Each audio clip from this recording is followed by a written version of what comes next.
Alright, so we almost done for today, so let's get going. So this next reaction is top 10 best sorry, best video game of 2022 and it's by Watch Mojo. Yes, in case you haven't noticed, I still left out one of the games that I forgot that was gonna beat the game. It's gonna take forever for me to do it, but hopefully it will happen sooner or later. But I would love to see some best of the video games of it. Hopefully no fucking Elden rings on here. I'll be pissed. Oh hey, there's some God of War Ragnarok. I was actually gonna be planning on getting that PS5 before one of the new consoles is coming out. I mean, I hope, but yeah. So let's check it out in five, four, three, two. You do not know what, Mother Wati. Well, I'd recognize that dour expression anywhere. Welcome to Watch Mojo, and today we're counting down our picks for the top 10 best video games of 2022. Shawn Frontiers, I got that. Leave I forgot to immediately. play it. Where'd you come from? I'm For gonna this play list, it we're if I looking at can. the games we consider to have been the best to come out in 2022. Did you play any of these games? What's your game of the year? Let us know in the comments. Number 10, Kirby and the Forgotten Land. Ooh. Ooh, a nice summer sun. Hey, at I'm least trying to there's get no that. ride. Kirby has always been stuck in the 2D plane despite having several games that utilize 3D graphics. Of the few times Nintendo tried to bring him to the third dimension, every one of them resulted in cancellation. Kirby and the Forgotten Land broke the mold and gave the Pink Puyo the Mario Odyssey treatment, and it was a thrilling adventure. Hit harder. Farther. And faster. With wonderfully unique ideas like the mouthful mechanic and brilliant level design, Switch owners had yet another reason to boot up their machines. That's Take on this grueling gauntlet and face off against familiar foes. Number 9, Sonic Frontiers. Hey, I was thinking about that because I'm actually gonna be playing on one. Yes, the bar is rather low considering how long it's been since the last good 3D Sonic game, but Frontiers really goes above and beyond with new moves, mechanics, a thrilling soundtrack, and surprisingly responsive controls. While not exactly reinventing the wheel, the open landscapes made for a great excuse for us to roll around at the speed of sound. Wow. Give it an hour or so and you'll understand why this game is actually a ton of fun to play. If they keep going in this direction, Frontiers could prove to be the start of something special. I'm not taking that thing down the traditional way. I'm gonna need the Chaos Emeralds. And maybe a little bit of luck. Number 8, A Plague Tale, Requiem. Never play it. So that you can save your brother. I'll make you tell us where Yuko is. The AA scene, Focus Interactive especially, has brought us a handful of solid titles, but we had never experienced anything quite like A Plague Tale Innocence in 2019. While its sequel doesn't quite reach the heights of its predecessor, it still manages to offer a creative spin on many of its founding mechanics, not to mention a truly harrowing narrative. And the dreaded living nightmare begins again. Combat and stealth have been expanded upon with new tools, including the power to freely control the endless waves of flesh-eating Wow. rats, resulting in some hilariously gruesome takedowns. It's bleak to be sure, but fans should definitely not miss out on the chance to partner up with the Darun siblings once I can again. hit rat, but If you kill, be ready to be killed. I'm gonna give it a chance to play. Number 7, Bayonetta 3.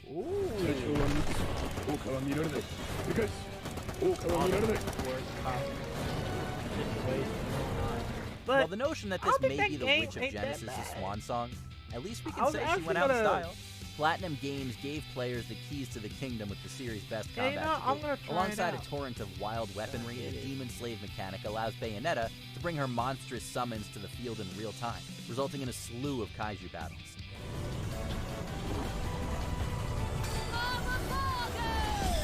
The sheer scale and variety of the beatdowns you can unleash is baffling. Oh, and for those of you that were concerned about the change in voice actor, don't be. Jennifer Hale brings it.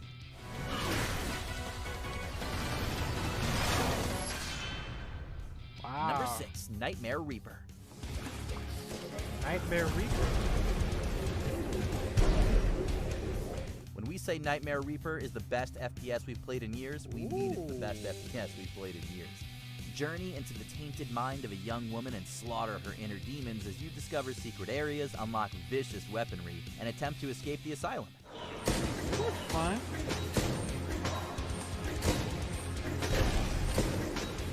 It's bloody, it's violent, it's fun, and the soundtrack composed by Andrew Holschultz makes it hard to pull away from. We'll say it again. Nightmare Reaper is the best FPS we've played in years, and you absolutely need this for your PC. Yet another gem amidst 2022's pantheon of indie darlings.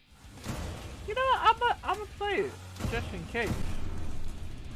Number 5, Horizon Forbidden West. The Nightmare Reaper? That looks fun. I'm gonna try it out. Horizon Zero Dawn remains a staggering feat in gaming. One that had gamers everywhere all too eager to rejoin Aloy in her battle to save her machine-infested world from devastation. Oh, that's good. While it's debatable if her journey into the West quite measured I don't know up to why her people debut, hate on it. there could be no denying that plunging Trying to into a new figure out why. ecosystem filled with new mechanical beasts to overcome was a treat. They're great cities, turned to graves. The narrative may have leapt for the stars, but it never forgot to bring Aloy back down to Earth by solidifying the bonds forged with her companions. Expansive and beautiful to behold, we can't wait to see where the next Horizon will lead us. In the West, war is the rule. Number 4, Mario and Rabbids Sparks of Hope. Beat it! The first Mario and Rabbids was far better than it had any right to be. So how could you improve on a game that was already fantastic? Give the player more freedom in moving characters, further tighten the kinds of moves they can pull off for some tough decision making, and rework the skill trees into something more streamlined. Like a what? Also expand upon the world by offering side quests and hidden bosses as well as collectibles. This unholy alliance between crazed rabbits and Italian plumbers just keeps surprising us in all the best ways. What about Rayman? Number 3, Nobody Saves the World.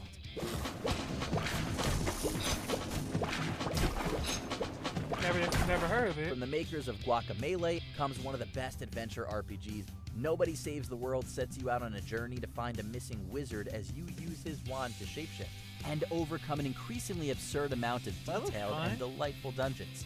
That's very fun.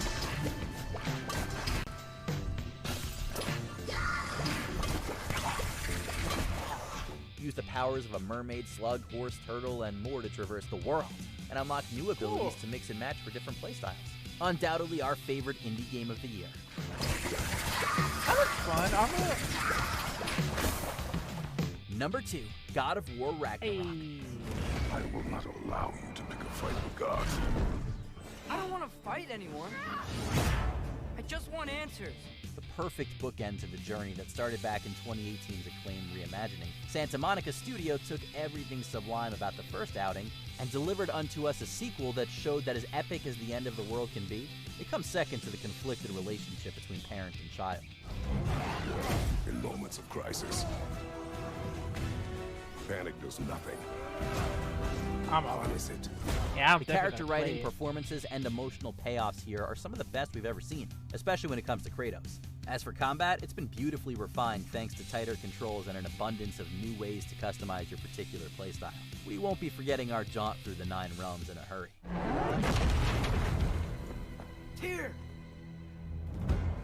Before we reveal our top pick, here are a few honorable mentions. LEGO Star Wars The Skywalker Saga. Easily the best LEGO game ever made. That looks fun. Teenage Mutant Ninja Turtles Shredder's Revenge. Filled to the brim with turtle power. Yeah, I've never had to get that. Potionomics, a challenging, charming potion Never brewing heard of it. management gem.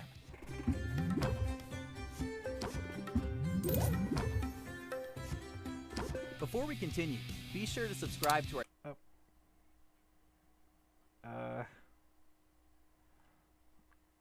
I'm gonna say, why is it froze like that?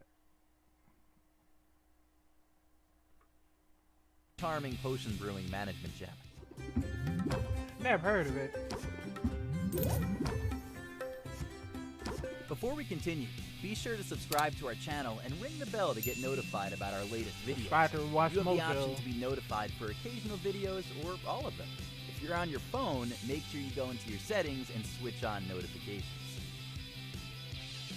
Number 1, Elden Ring. God damn it.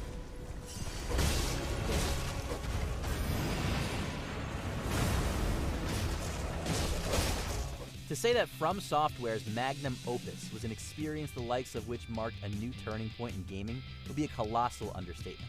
Translating the Souls-like experience into an open world would be one thing, but the degree to which it was so seamlessly implemented honestly boggled our minds.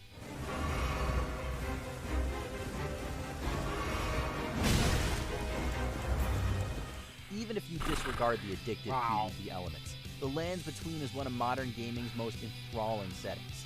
Filled to the brim with bosses, lore, and sights that still stick in our minds to this day.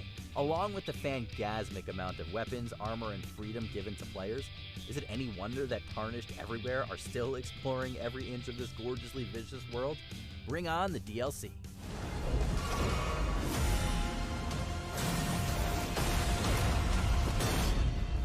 In the mood for more awesome gaming content? I cannot believe they put number 1 as a fucking Elden Ring. Cause a lot of people hate this game because it is too much rage, and I don't I don't blame them because it's a very difficult game. Like, it actually reminds me of the Dark Souls of how it is, and I would not play that game because it's full of rage. That's how it is, man. That's how. Cause I don't understand, like, how they put the Elden Rings in the Game of the Year. Cause that game war is definitely the fucking worst. Like, definitely it is. It's 100% bullshit, man. But yeah, let me know, comment down below what's your favorite of your best video games so far. I'm gonna have to go with the God of War Ragnarok, and probably Sonic Frontiers, Kirby the Forgotten Land, and Teenage Mutant Ninja Turtles, Shredder Revenge. That looked like a fun game. I'm actually gonna be able to, like, save it up as long as I could. And I don't know about the Nightmare Reaper, but it seemed like it's fun. I'm actually gonna have to check it out for it to see what this is all about. But yeah. So let me know, comment down below what's your favorite video game so far, and I will see y'all in the next reaction video.